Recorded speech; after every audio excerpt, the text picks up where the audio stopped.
my niggas bodied up. Ran up a bag, then I went and bought a Rari. If I hurt your feelings, my bad, I'm sorry. Got a lot of choppers, I ain't talking about no Harley. Slaughter. Okay. Sorry. Wake up and get your money, honey. It's Maurice and I am back with another video. Right now, I'm eating my Chipotle and watching the game. Go Dogs.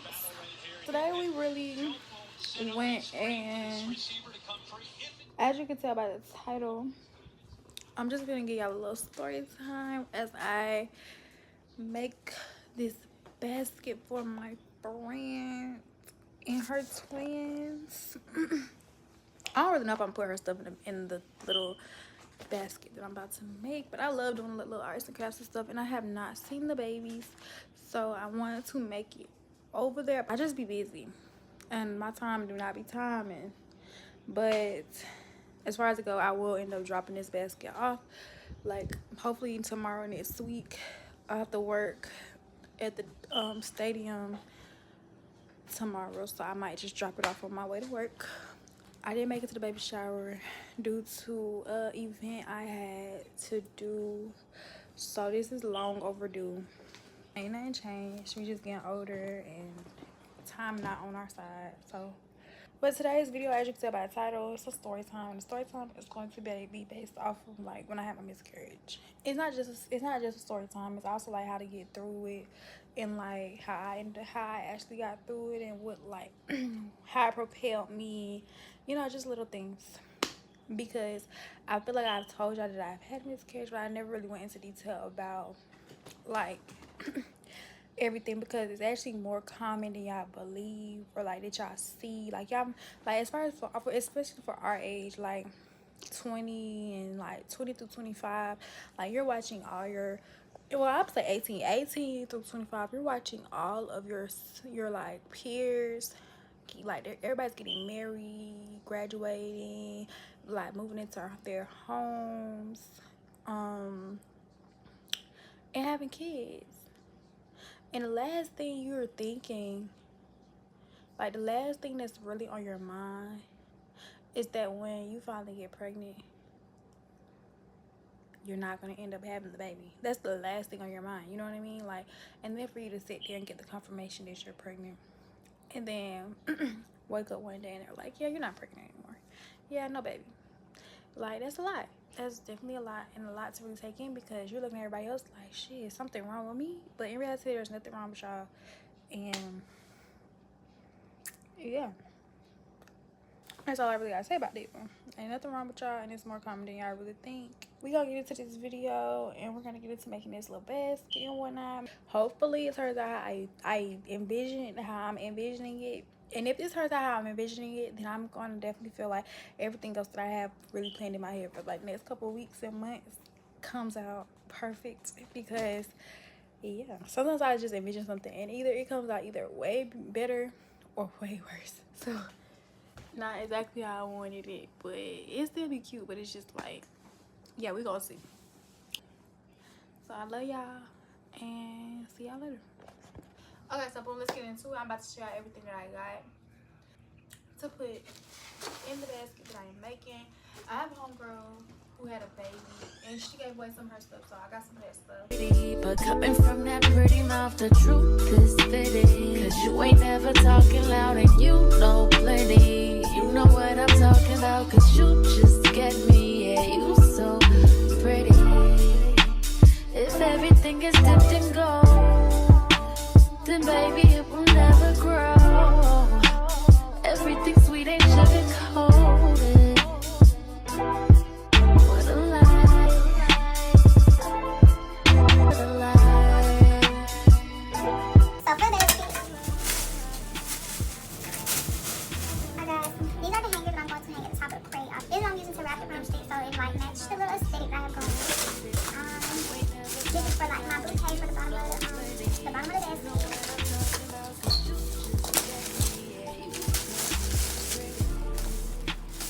Footwear, so I can put like diapers and stuff on here. I think I'm gonna end up putting the bottles on here, the diapers, and I'm gonna put these right here. And this is the thread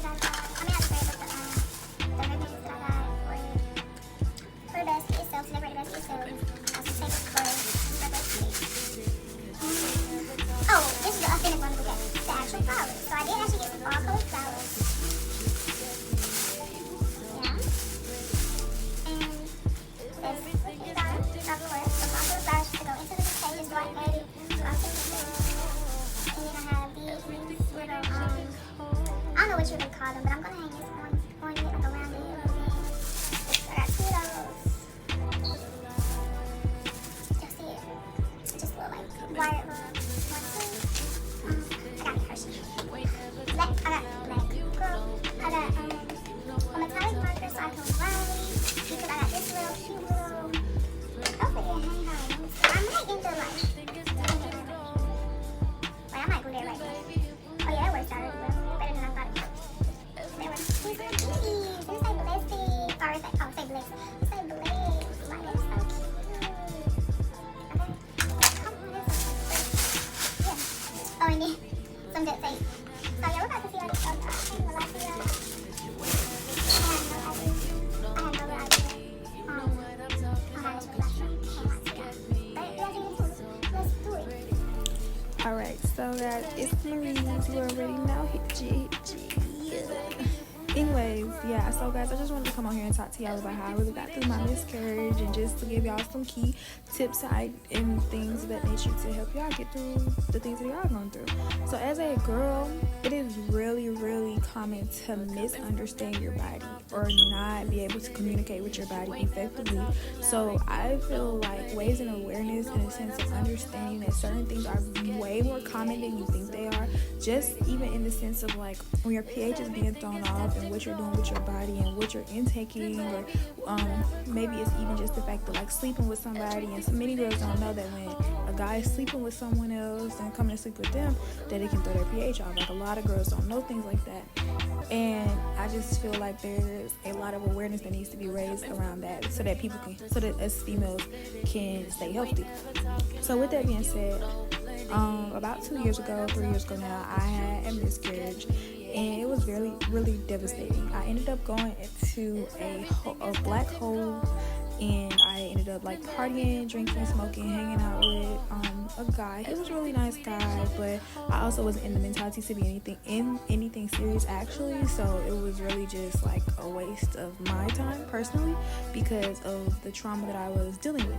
So with that being said, I feel like with raising awareness, you kind of would look to find a village or some girls that may go through it that can kind of help you and talk to you and talk you down out of things that you feel like may be the best for you, not paying attention to what's going on in your surroundings. You just kind of go numb. And outside of going numb, I just feel like find something that you genuinely like. Find a hobby, find a craft, and like find your village. So with that being said, you're gonna have people that support you, you're gonna have people that don't really care. Like some people look at the situation as like, oh, whatever. Even those people who have gone through it, they'll be like, oh, well, that don't mean nothing. Like you don't want to hear that. So for me personally, my stepmom would ask me, hey, are y'all gonna try again? Are you gonna try again? Like, no, we weren't trying to have no baby. You feel me? So no, we're not gonna try again. But it was to the point that I started to think about like, dang, like, can I even have a baby? But when you have a miscarriage, it does not mean you can't have kids. So for me personally, getting through it was really hard because I kind of did it on my own because I was in college, and then the people that I did end up turning to were not the greatest of people, and honestly I had to cut.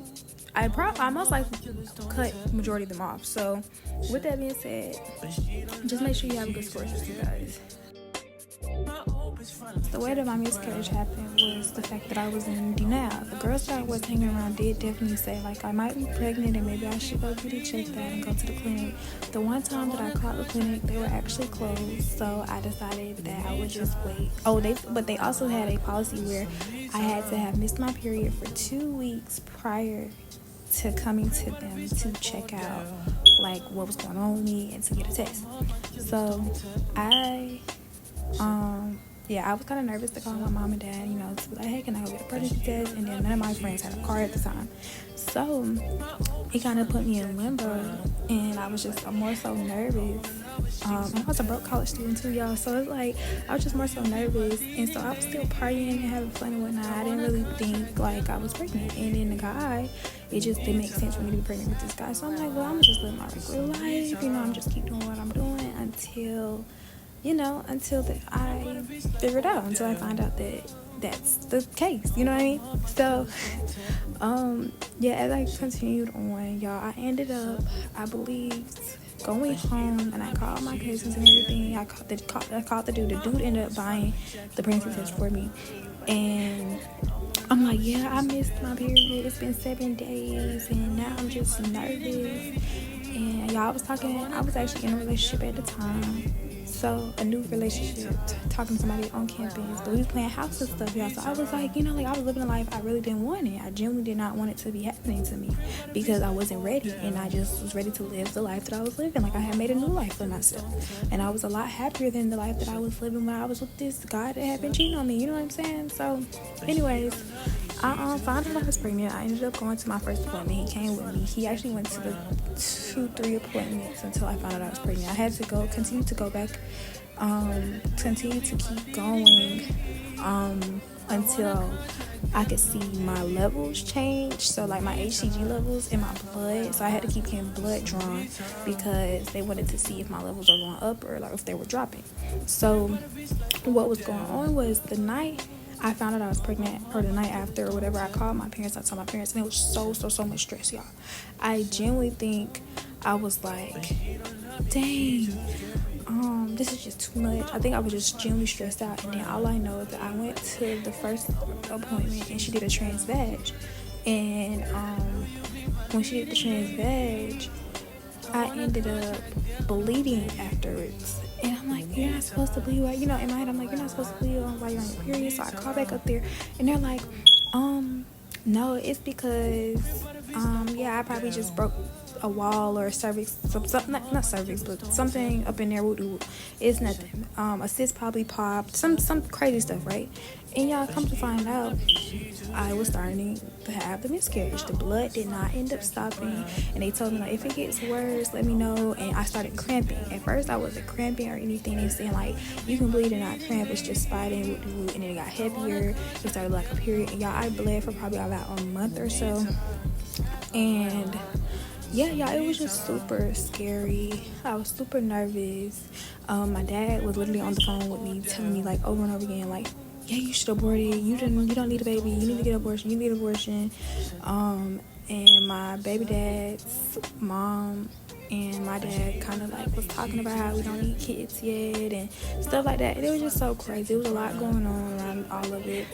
And the day that I found out that I was having a miscarriage, like fully, like I wasn't pregnant anymore, or like it was towards the end, or like, oh no, they was telling me that basically it was the rest of the contents would be coming out of me, basically saying the rest of my babies would be coming out of me, just to keep clear of it, and that if all of it does not come out and I'm still bleeding, that I would have to come and get like something to induce it so it could push it all out of me. It ended up all coming out, but that same night, I went to my boyfriend's house, and we went to his grandma's birthday party, I believe. And then that night, the next day or whatever, he was really angry with me, and I didn't know why. So I ended up going through his phone, found a whole bunch of stuff, and I ended up leaving, and I never looked back. And from that point forward, I went into a full depression, which is why I say make sure y'all have the right people around y'all, because if you do not, you will end up in a place that you do not want to be. So with that being said, that's the story time, and also a couple of tips and things that helped me get through it when I finally decided I wanted to get through it. So y'all stay blessed, and if it happens to you, just know that you're not alone. And if you ever need anyone to talk to, I'm here. I love y'all, and keep doing y'all. Keep being the best you can be. Please follow every last one of your goals and be great. Love y'all.